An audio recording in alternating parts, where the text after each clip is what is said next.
I was on my senior spring break trip in Jamaica, and for about 2 weeks, I was having increasingly more painful, abdominal pain. I eventually started internally bleeding. I started essentially blood, and I was like, whew, that doesn't seem normal. Taryn, that's called a hangover. Hey, I was 17. I wasn't drinking. No, of course not. That's illegal here. Was there panic or like what happens when you blood for the first time? How do you react? I probably didn't react the way I should have. We're not going to worry about it until it becomes detrimental, you know. Whoopsie. Yeah, Whoops. Right.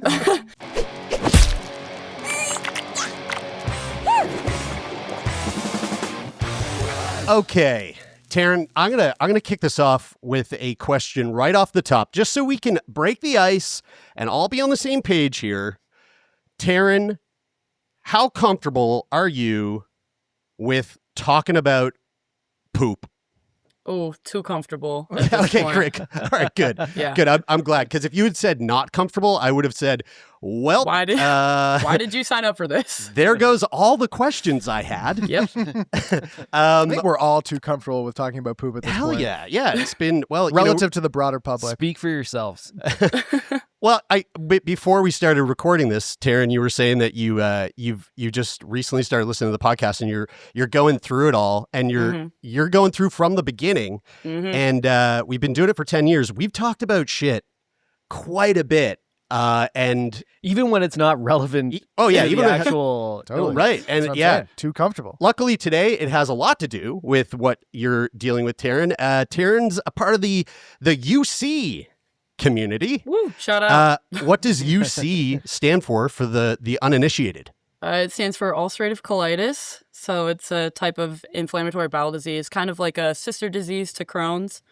My brother has Crohn's, so I got the lucky end, I guess.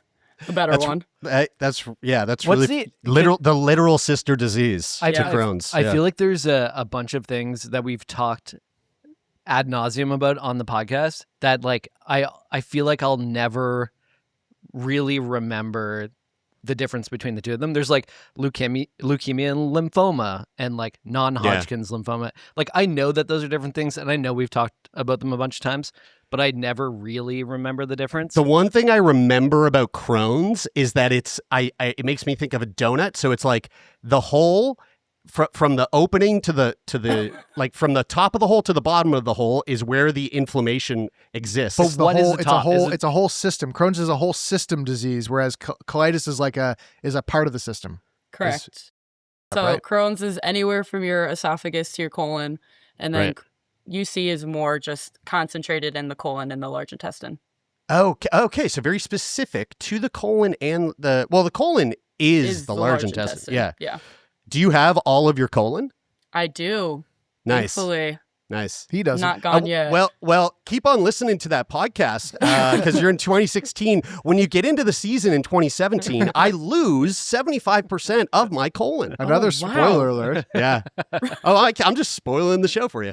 Okay, let's dive into it. So I going through your application, one of the things that I noticed was so you are 20 years old. You're a young woman. Mm-hmm. You were diagnosed with ulcerative colitis when you were 17. Correct. Tell us about the sort of week or the month from hell where this diagnosis came about. Yeah, so I was on my senior spring break trip in Jamaica.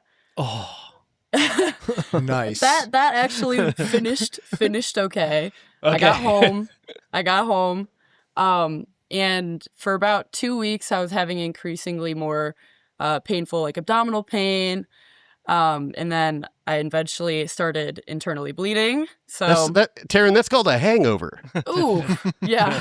Hey, I was 17. I wasn't drinking. No, of course not. That's illegal here.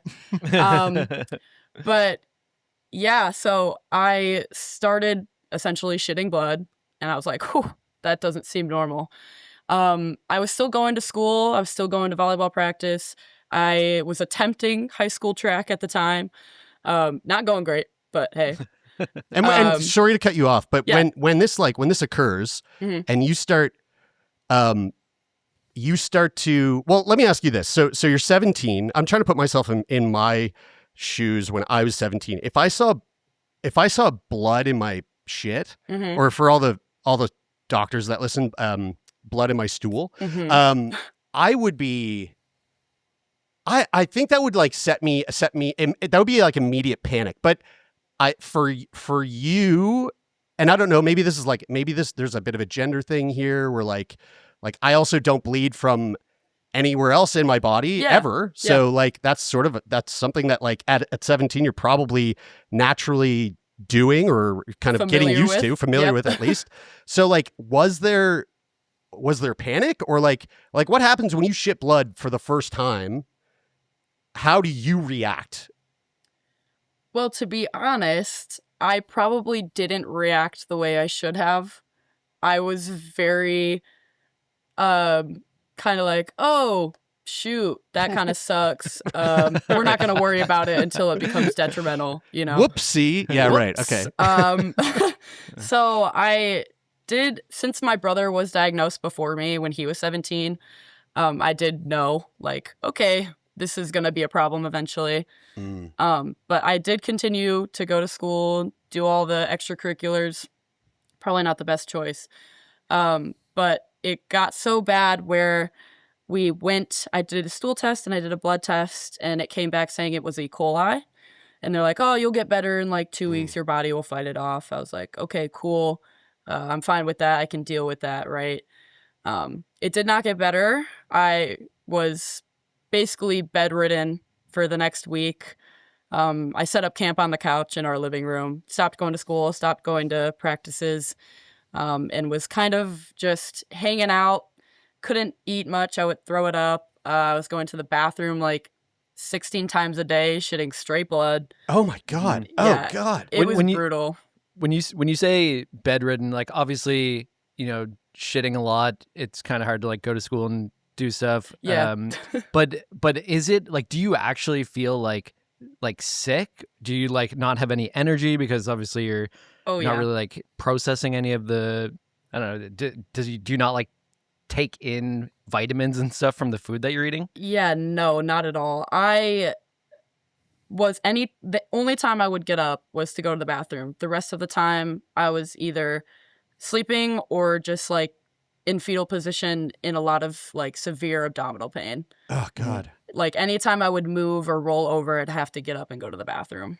And your parents, were they like, what were they thinking? How were they reacting? My dad was sitting on the couch next to me watching golf for most of it. Classic dad maneuver. Classic dad. Shout out, Mike. Just resting his eyes. Yeah. He's not sleeping. No. He's not sleeping. He's not sleeping. He's resting his eyes. Yeah, of course. My mom I don't think my mom knew the extent of how bad it was because, I mean, obviously she's not in the bathroom with me every time.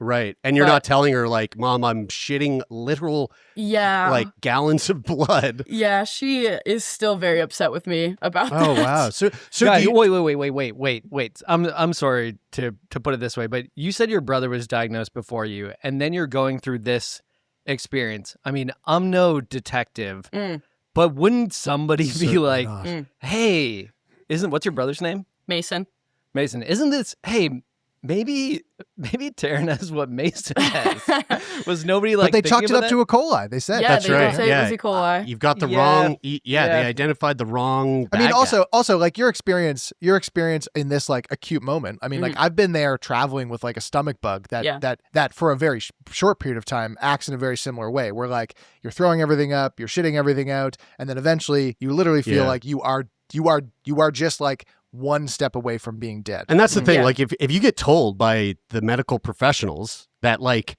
whatever, took a sample of your a sample of your stool, and they tell you it's E. coli, well then cool. You're gonna run with that for quite a while. Totally. Exactly. Because you don't want it to be the thing that you have forever. You want it to be the thing that's going to go away in 2 weeks. Exactly. No, but it was extremely brutal. And my brother's experience was extremely different from mine. He had more of a prolonged, like not as intense pain, I guess. He was just having stomach issues, more constipation, where mine was oh my God, can I please be constipated? I need to stop going to the bathroom.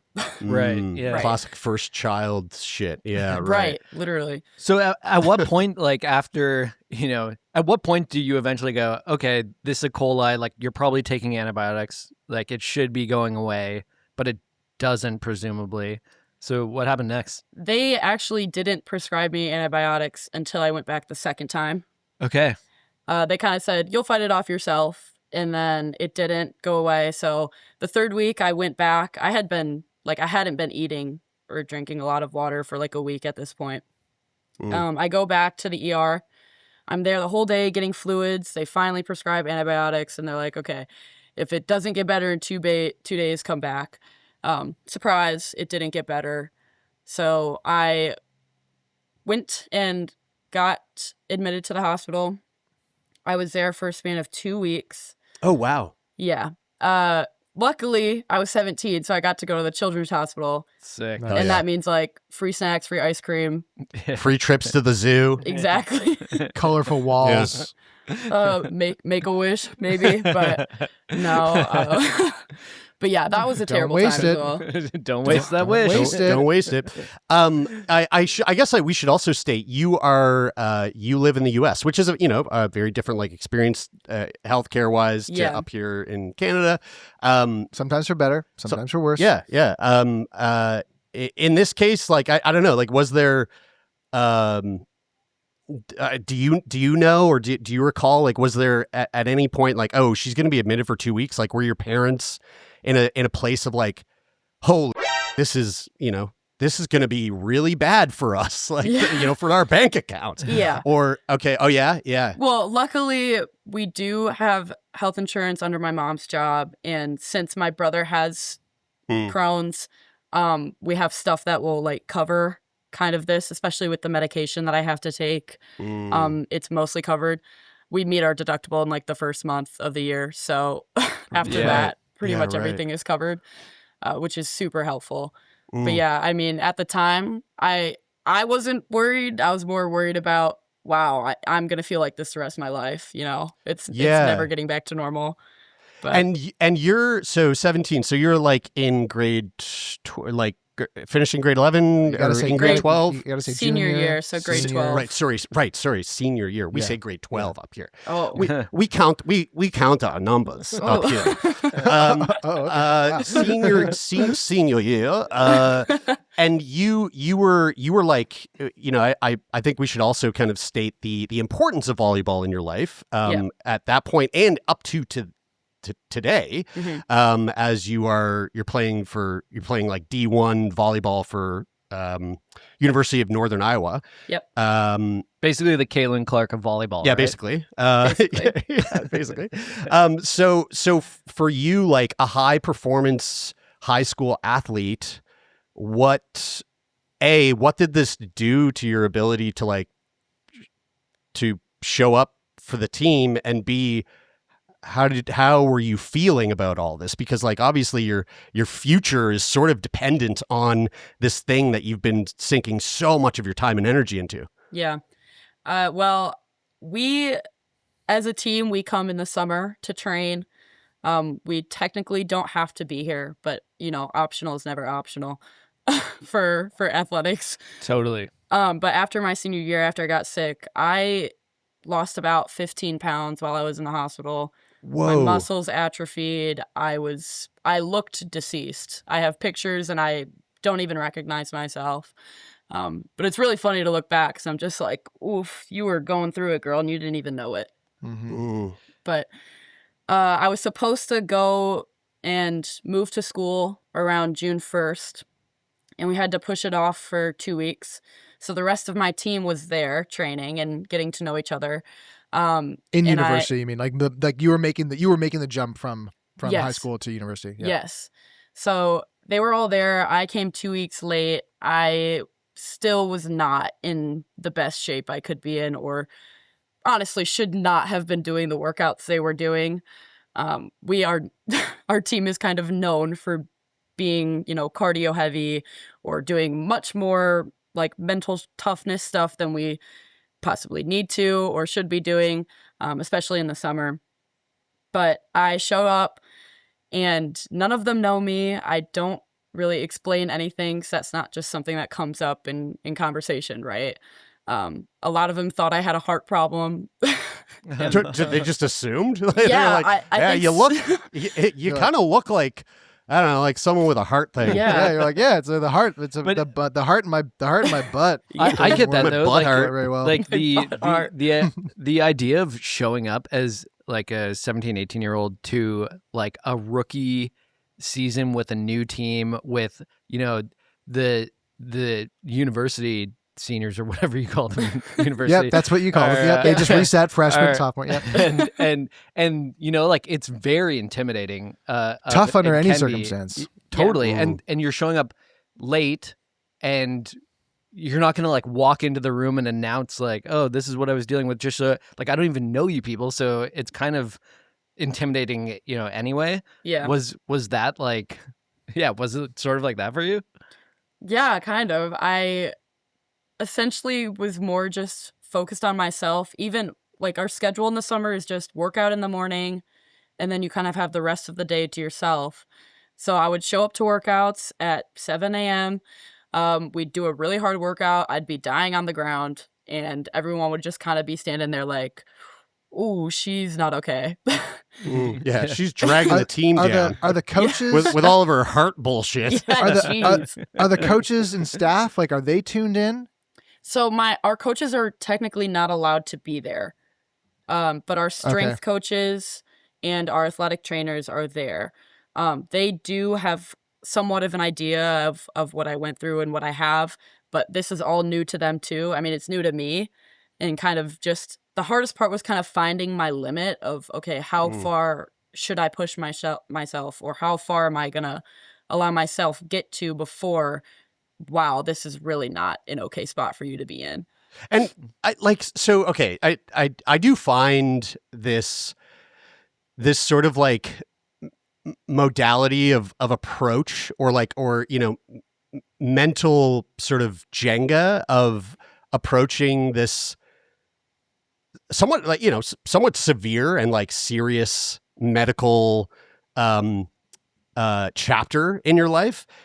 On one hand, I'm like, okay, you're 17, right? You're 17, turning 18. You're kind of like, I was, when it came to my health when I was 17, I definitely made dumb choices. Mm-hmm. But you're also this athlete whose entire, future is dependent on the sport that you're playing. So like, how much of the decision to just like kind of sweep this under the rug, or at least like suffer in silence, do you think? And it is hard to ask you because you're 20, your frontal lobe is still not fully formed. But give it another 5 years. How much of this do you think came from you being 17, and how much of this do you think came from like the mental attitude of an athlete who's going no, like, because I'm hearing you say things like, what's my limit? How much can I push myself? Do you think that was the driving factor as to why you sort of like suffered in silence for so long? Yeah, absolutely. I think you killed that. It's definitely not the best, but it took me a very long time to kind of realize, it's okay to take a break. I'm still figuring that out. And knowing that the people around me are not going to judge me for it. Our whole mentality on this team is, you go until failure. You push yourself as hard as you can. Like that is the standard. And when you're physically unable to meet that, it's kind of debilitating, mentally. You're just like, damn, I cannot keep up. And it's rough, especially as a freshman coming in. You have no idea what you're doing. Everything is new. And then on top of that, you're struggling with this thing and you're not going to go to anybody about it for some reason. I figured it out later. Wow, being vulnerable is a good thing. And, relying on your teammates is huge. How did you figure that out? What was the flip? My coach actually came to me and she didn't know a ton either. We were still figuring it out of how do we deal with this? How does this affect people performing at high levels? But she came up to me and she was like, hey, like I'm being told certain things by our athletic trainer and our strength coach that you're not doing well. We're gonna I think it's a good idea for you to sit down and talk with the team about what you have, you know, open up the floor to any questions. I mean, kind of like this situation. This is how I kind of got comfortable talking about it. But I kind of just sat down with my team. I said, this is what I've got. If you've been wondering, I know I haven't spoken about it a lot. I'll only talk about it if you ask me questions, because I'm not just going to put that on you guys. But I think it was very helpful. And people came up to me afterwards and they're like, oh, you're so brave for doing that. Like, I'm proud of you. I'm like, it wasn't something necessarily to be brave about. It's just something that never came up. And it was just an opportunity to talk about it. Did that go how you thought? Like when your coach told you that you should do that, how did you feel before doing it? And did it go the way that you thought it would, or different? I was a little hesitant, simply because, you know, when you hear, oh, she's sick or she has a disease, I mean, unconsciously, if you want to or not, it changes people's perspective of you. I mean, I'm a hypocrite. I did the same thing when my brother was diagnosed. Like, I had no idea. I was like, oh my gosh, like, he has this thing now and he's fine, right? Like, he's chilling. He's doing better than I am. So, I was hesitant, but it kind of felt awkward in the moment just because I think people were unsure. Now, especially I've been here a while, people don't mind. I'm freely talking about it. My roommates all know about it. Most of the team knows about it, but kind of hard for your roommates not to know about it. You know what I mean? Yeah, trust me. I had to take a stool sample in this morning. God damn it. I feel like it kind of has. I feel like it kind of has. Like the way that it happened for you, it almost kind of has to happen that way. And I feel like that is the way for a lot of people. And like saying this from the perspective of like, I was a high level athlete. I was at a similar level in hockey as you are in volleyball, and like when you have that mentality of like you're in competition with other schools, with other teams. You're also in a lot of competition with your teammates in like, especially in certain ways, like you're proving yourself. You're competition with yourself. You're in competition with yourself. Like you're kind of like establishing yourself on a pecking order and trying to do that. And like, there's all sorts of things that you don't want to get in the way of that happening. And it kind of seems to me like, for better or for worse, like it would be really nice to say that you enter into a circumstance and you just feel like immediately comfortable with like being open and vulnerable. But I think it almost always, for better or for worse, like like there has to be like a catalyst, like something to kind of like happen, like a breaking point where it's like, okay, like something's got to give here. I need to be more open. I need to have conversations. I need to let people in. And then like relationships grow from there. And I mean, like bonding becomes tighter, and like, and then you're a better athlete for it, a better teammate for it. Exactly. It's a classic like coming of age tale, you know? Yeah. But instead of, you know, I don't know, like it being about love and heartbreak, it's about drive and butt heartbreak to survive. Yeah. Like a drive to survive, you might say. Yeah. We didn't actually, because we jumped into the volleyball stuff, but the actual like diagnosis. And who cares? She sent in a poop sample and they said E. coli. We meant ulcerative colitis. But I am curious, like when in that 2 week stay, is that when they actually diagnosed you with UC? Yeah. So I mean, they always start with the cheapest tests that they can run. So they did all of the preliminary tests. They tested me for crazy like Jamaican bacteria or viruses that I could have gotten from my spring break trip. I did a bunch of other tests, and then finally, in the middle of the second week, I got an MRE and a colonoscopy and scope. So fun. Yeah, super fun. Don't gotta be 50 for that, I guess. Do you remember afterwards? I haven't had one yet, but I heard that there's like I heard that like you rip crazy farts when it's over. Did this happen to you? Do you remember? I don't think no. I've had 3 of them, and no farts at all ever after. Not that I can recall. I might have been passed out. Wow, Jared was really hoping for something juicy. And so after that, sorry. I assume Taryn. Tell me about your farts. Jesus Christ! I'm like, Mom, I need to get off this call. Pineapple. Safe word. I assume that after they do the scope, they know that it's ulcerative colitis. Yeah, I'm like, we knew beforehand. And the thing with scopes that were just so annoying was you have to do the prep before. And the prep is you can't, I mean, it's not like I was eating anyways, but you can't eat for 3 days, essentially. Oh, whoa. And then you have to take laxatives on the 3rd day to kind of drain everything out, right? Oh, God. So I quite the diet. Yes, quite. And I'm sitting there, I'm already going 20 times a day. Yeah. You're going to give me a laxative? Yeah. What was that like? Gosh. That's a torture. Did it almost like reverse the, with flax, they're like, you need more flax in your diet. And then you have more flax and you're like, it's like too much flax could either bung you up or make you shit yourself. And you're like, what one is it? So what happened when you're already shitting 20 times a day and then you take a laxative? I mean, I didn't feel like much changed. Right. And once you're done with the prep, you're supposed to be, I mean, for someone who isn't shitting blood, it's supposed to be clear.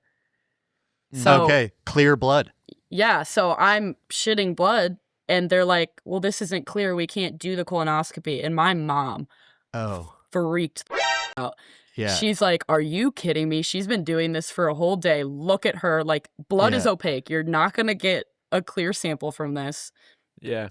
From that regard, she's never going to be ready for this procedure. Yeah. Yeah, so, we paid for the premium. Exactly. And you guys are giving us economy? Come on. Bottom of the barrel. Jesus.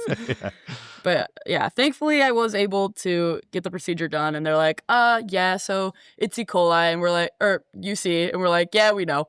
we kind of figured. Yeah. But it just, taking the 2 weeks and all of the shots and the pricks and the IVs and just the pain just did not seem worth it. And what is the, like, from that point on, what treatment do they recommend and what do they tell you the next bit of your life is going to look like? Oh, well, they say, okay, you're going to have this for the rest of your life. And you're going to be on this medication for the rest of your life. And you have to take it every 8 weeks. You have to sit in this chair for 3 hours and get an infusion.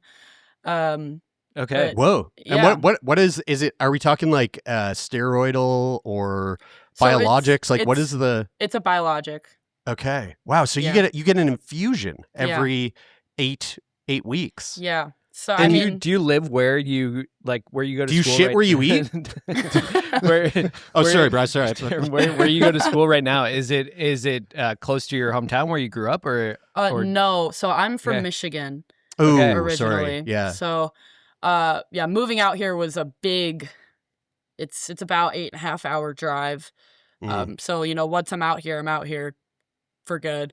And they only eat corn in Iowa. That's right. Yeah, and which notorious for just going straight through you. That's right.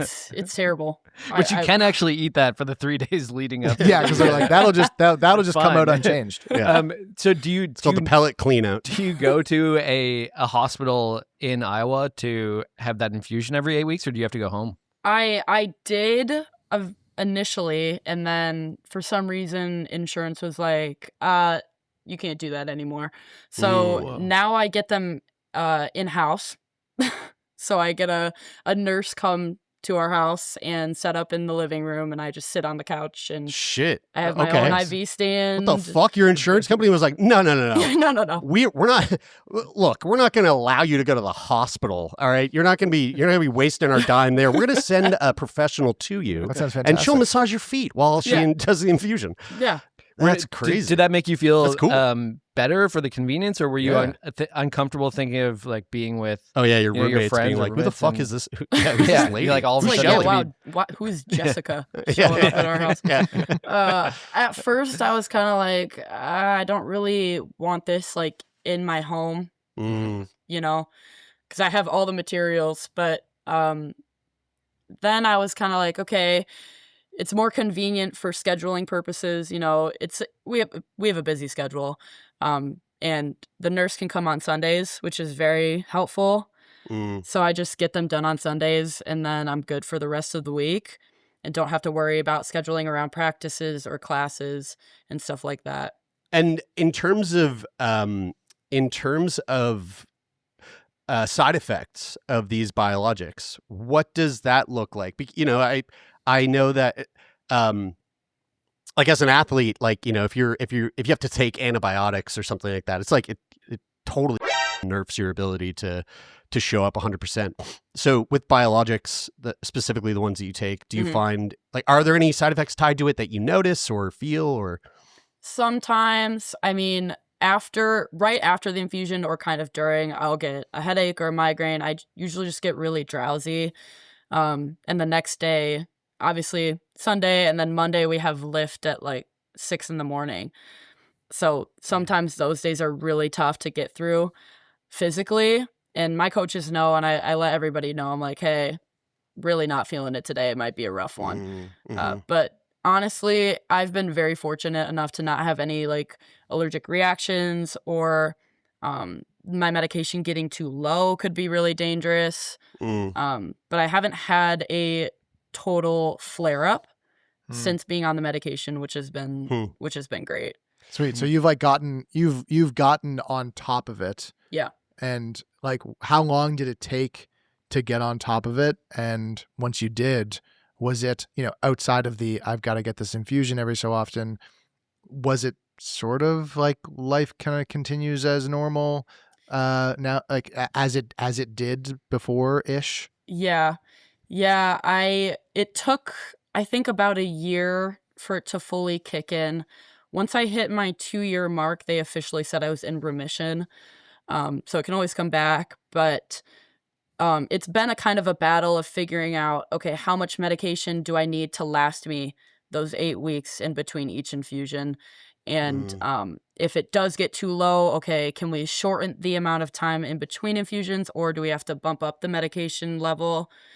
So it's kind of been going back and forth of, wow, you're on the lower end. We should look into this. Get a medication level like test and see where you're at with that. Do you have to, are you, so it sounds like you're kind of in like a guessing game in terms of like how much medication you should be taking. Like, is that like dependent on how you feel? Is it dependent on how much food you eat? Is it dependent on how aggressively your like training schedule is going? Like, what is it?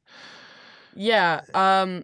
It depends on how I'm feeling. I've been feeling a lot of fatigue recently, so we've been shortening the time in between infusions. So I've been going every 7 weeks or every 6 weeks instead of every 8, which can help. And I've always kind of been on the lower end of medication level. So every time they bump it up, I'm like, okay, let's see where we're at now. Do we have to keep pushing it, or can we lay off a little bit? But it does kind of depend on how you're feeling and those medication level tests. They call it an infliximab, just to see, you know, if your white blood cells are building immunity to this medication, because that's where the medication won't work anymore, and then you have to try something else. I'm this might sound like a bit of a silly question, but since we're talking about, you know, like a disease that has you at some points shitting an incredible amount throughout the day, I'm guessing a lot of times that's like, you know, like pretty loose, kind of. I mean, I don't have a colon anymore, and I haven't had a solid shit in goddamn 6 years or something like that. Yeah. So, and 9 sometimes years. it's like, sometimes I don't even have, sometimes I have Get graphic. zero time to make it from where I need to be, like from where I am to where I need to be. Yeah. Like negative time. Shit yourself. I shit myself pretty consistently. The shit yourself countdown clock gets reset to zero. So for someone who plays a sport where you are, while playing that sport, you're wearing tight spandex, you're jumping around, you're diving. Is there like a poop protocol that you have with like the coaches or anything where it's like, I don't know, like in mid game where you're like, like Code Brown, and they're like, we gotta go. Like, time out. And then you. No, honestly, I should bring that up. That's a good idea. Usually, I usually don't have problems. I did get food poisoning one time, which was the worst possible thing that could have happened to me. Yeah. But I was on the bench at that point, so I kind of just like skedaddled out of there. I was like, I'm gonna go, and then didn't return for like a whole 2 sets, but that's okay. But yeah, no, it's technically normal. I don't have many issues with having to go all the time. I will say it is inconsistent with that, but I don't have many issues. It's my colon is supposed to be working normally while on the medication. Do you think that have you ever had a conversation with anyone either in the UC community or a healthcare provider or professional about how sport and like, being someone who is like an extremely active, extremely fit individual, how much that kind of plays into whether or not your colitis is like, is worse or not? Like I feel like the physical activity, it's got to be helpful. It's got to be, you're sort of building up this scaffolding of strength and endurance and ability. And probably like eating well and sleeping well. Right. Hopefully. Exactly. Yeah. So do you know if your lifestyle is actually a huge benefit to the way that you are currently able to handle and manage the disease? Well, we've chatted with a few different doctors asking, hey, like, how does this medication kind of affect someone that's doing this much activity? And we have found that there's not much research on athletes with UC. That is something my mom and I have researched and tried to look into and see if we can find anything on our own. But we've asked multiple different doctors, and they're always kind of like, well, yeah, like fatigue could be part of it. And we're like, that's not helpful at all. I'm like, I already know that. I'm feeling it every day. But there's not much that we have found with D1 athletes. That's kind of why I wanted to talk about it and be like, I'm dealing with this. I'm kind of figuring out as I go how to work with this. My coaches are trying to figure it out too. I mean, it's been 3 years, and it's there's still a lot of stuff up in the air of how to deal with this. And also, like, in terms of like being that active, is like it. I know that the long-term benefit of that is really great, but like the like day-to-day benefit can sometimes be like you're kind of always riding the edge of injury. You could be riding the edge of illness because like you're pushing yourself all the time. It's like your immune system is could be teetering on the edge of like opening up to illness more easily because you're pushing your body so good. You also have the mental sort of load that comes with being on a D1 performing team that is going into their like potential 5th championship in a row. So like there's the mental stress of that. Which also like all plays contributing into, to all contributing to just being like you're on a knife's edge with your health. Colitis notwithstanding. I really wanted to ask Taryn about your brother Mason, like with his diagnosis of Crohn's coming before, and then you dealing with this, and then obviously having to, like deal with these treatments ongoing. What is your relationship like with him, and how did it change, if it did, the way that you talk about these sorts of things? Tell us about that. I mean, I was, I think 13 or 14 when he was diagnosed. So I was kind of out of it. I wasn't sure what was going on.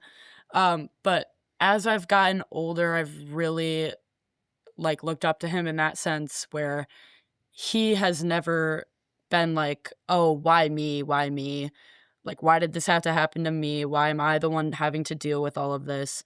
He is very laid back and very open and real and kind of blunt about it. And he's like, yeah, I have the poop disease. What about it? Like, welcome to the club, I guess. But he's been a great role model to have because he doesn't make that his whole personality. And B, he can be funny about it. Like, one of the big reasons I've gotten through this is because of humor. And while I was in the hospital, I was like, I just have to keep making jokes or I'm gonna die.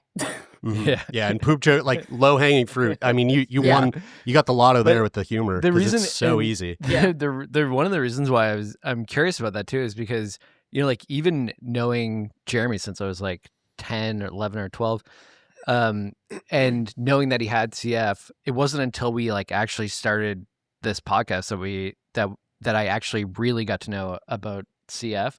And I imagine it's kind of similar in a family where, you know, if an older sibling is living with this thing, but you know, you find out when you're like 13 or 14, like you're not really going to be involved in the conversations around, you know, his treatment and what it means to live with the disease. But certainly like when you get diagnosed with something, it's like now there's this, you know, and not to like make this feel like a silver lining or something, but like this like new point of connection. Actually, a red lining, probably, I would guess. Say the whole interior is lined with red. Yeah, but yeah, like you know, like there's this thing too that you can connect on. You know, that is something that you probably don't talk to a lot of other people about, but to have this person there that, you know, you're close with, at least on a family level, it's it's like an interesting thing to sort of like find connection in, and also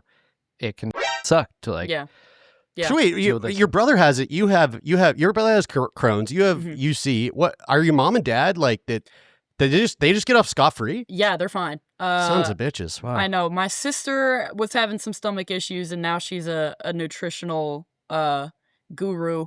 So she's kind of figured her shit out before she had any real problems. But yeah, I guess we just got bad luck with genetics. And that cross did not go well. Yeah, the gut genetics, but not the height genetics, and not that the genetic that makes you dig real deep. As a, you know, maybe you don't really have time for this sort of thing because of the nature of the sport and stuff. But what about dating? Like, is dating is that something that you, where this disease is like a part of that in a way where you're like, oh, I gotta, like, you know, I gotta disclose early, clue right? them in. Yeah. I mean, personally, never had a boyfriend. Never. Overrated. Yeah. Literally don't got time for that shit. That's what I figured. I do think I try to tell people early on, especially friends, like just saying like, hey, I have this thing. Or if it comes up naturally, I'm like, yeah, I got UC. And they're like, oh, what is that? I was like, don't worry about it. Look it up on your own time or something. But just send them this podcast. Yeah, look, I will. I'm posting this everywhere. I'm like, I just need everyone to know without me having to disclose it directly. Totally. That's one of like the hardest things I feel like about living with an illness or disease, is feeling like, because people don't know, that like you like have some sort of responsibility to like teach them about it, and saying it once or twice or three times is one thing. Like that might feel like a relief, like helpful, and then it gets exhausting. It's like telling people you get home from a trip. It's like exciting to tell them about the trip the one time, and then you run into somebody else and they're like, "How's your trip?" And you're like, "I'm sorry to explain this." You know, it's a pain in the ass. Do you have another random question? But this is one that I think we ask everybody who has some sort of Crohn's, like IBD, UC sort of situation. Do you own a bidet? I do not. We are in a college house, so not fancy enough for that. Well, this episode is sponsored by Tushy. Well, here's the thing: you can buy, but you can not even needs to make a supercut of all the Tushy. You can buy on the show. toilet seat bidet. You can buy a toilet for like $70. Guys, my parents have an electronic bidet seat. Well, that's sitting at home. Yeah, that I'm an unused one. Costco has them on. I'm bringing it over to my place right ASAP. Anyway, Taryn, I'm so sorry. I gotta say. Look, I mean, there's lots of different companies. Tushy is one. This is not sponsored by Tushy, but they should.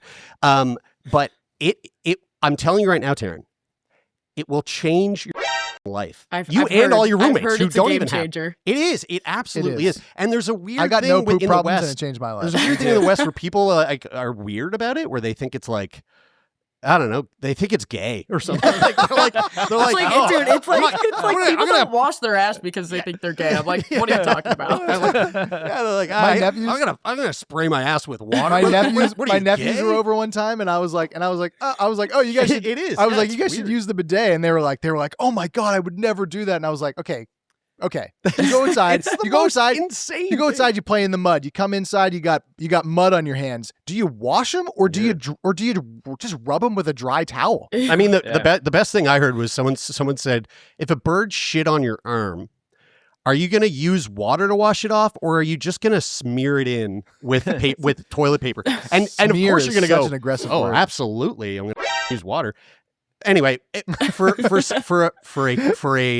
someone who's also in the I really shit a whole bunch club, and oftentimes when that shit is not formed and it's just liquid, sometimes it's ouchy, and that little kiss of water makes the ouch go away. I have to there's probably not a way to emphasize this anymore, but I feel like we've done enough. So emphatic. As somebody who was for a long time when Jer said this, I was like, yeah, totally, I get it. You make so much sense.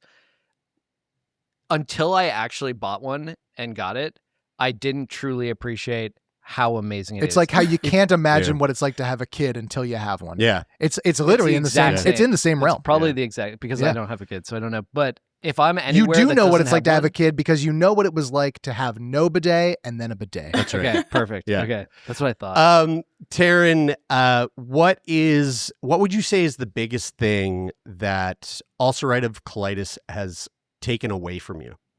Taken away? Ooh, definitely confidence. I guess early on it was an internal battle of, wow, you're not on par with this group of girls physically. And as time goes on, it's kind of day to day, like, damn, how are you feeling today? And if you're not feeling good, too bad, so sad, you're not going to perform as well. And I think just trying to be okay with that and accepting that and realizing, wow, my people around me are not going to judge me for that. You know, I feel like I downplay UC a lot. And people around me are kind of like, dude, you have like this whole other thing going on that no one else knows what you're dealing with. Like, it's okay. We understand. We know how hard you work your ass off. Like, we respect you. And we've seen this progression that you've gone through. And I need to kind of be able to look from an outsider perspective and see that myself and realize, like, damn, I've put in the work. I've come this long way, and I'm still working on that. But confidence is definitely a big thing that has been a struggle for me. Man, it's so, like, that makes so much sense to me too, because, you know, like, it's oftentimes easier to give other people advice than to, like, actually like, give yourself advice and see it. And so that point, like, hits so hard, because it's like, you know, logically, like, if I actually reflect on this, I have been able to do these amazing things, but day to day to, like, wake up and truly feel that, it can be really difficult. Yeah. What would you say is the biggest thing that it's given you? Ooh, I would say my humor. I would say, you know, a lot of comedians draw from their trauma, and I would consider that my trauma. And I really try to make other people laugh, because, you know, when you're in a time when you're not able to laugh, that's the best feeling you can get, is by giving someone else, you know, some happiness. I feel like that's one of the best answers. Yeah, totally. Yeah, it's so true. Taryn, kudos to you for like, honestly, throughout this entire conversation, one of the things I just was running through my head was like, even after doing this for the last decade, I feel really grateful and just like stoked that someone like yourself, a 20-year-old woman who's navigating university, navigating elite sports, for whatever reason, felt, even though you said it's taken away your confidence, you felt confident enough to come on this podcast and share so openly with us and the thousands of people that are listening about what you've been through. And it just makes me, just like, it really warms my heart, because I know that this kind of conversation is something that will be helpful and useful for somebody else out there who's listening. And for it to come from someone so young and still, again, like just figuring it all out, I just think is really, really cool. So thank you for that. Thanks for being a part of the show. And go Panthers. Hell yeah. The 5P champ coming up. So I mean, are you guys playing now? Like, what's the deal? Yeah, so we're in spring season right now, so this is technically our off season. And Thank you for saying that, Jeremy, by the way. I really, really appreciate that. That was very kind of you. But I didn't mean a single word of it, but whatever. Okay. I mean, all right. It's for show. It's for show. It's just for the show. Good. Yeah, it's just for cut that part out. It's just for the show. Yeah. Anyway, Anyway, continue. still going. Okay. Our season is in the fall, so we'll start playing games for conference around September. But yeah, I mean, look up our Instagram, You and I Volleyball. We're fun. We're an interesting group. I will say, really fun to watch along, and tune into NCAA tournament whenever you can. That's where it really gets going for us. So sweet. Well, best of luck in the upcoming season, and we really appreciate you taking time to sit and chat with us. Okay, thank you so much.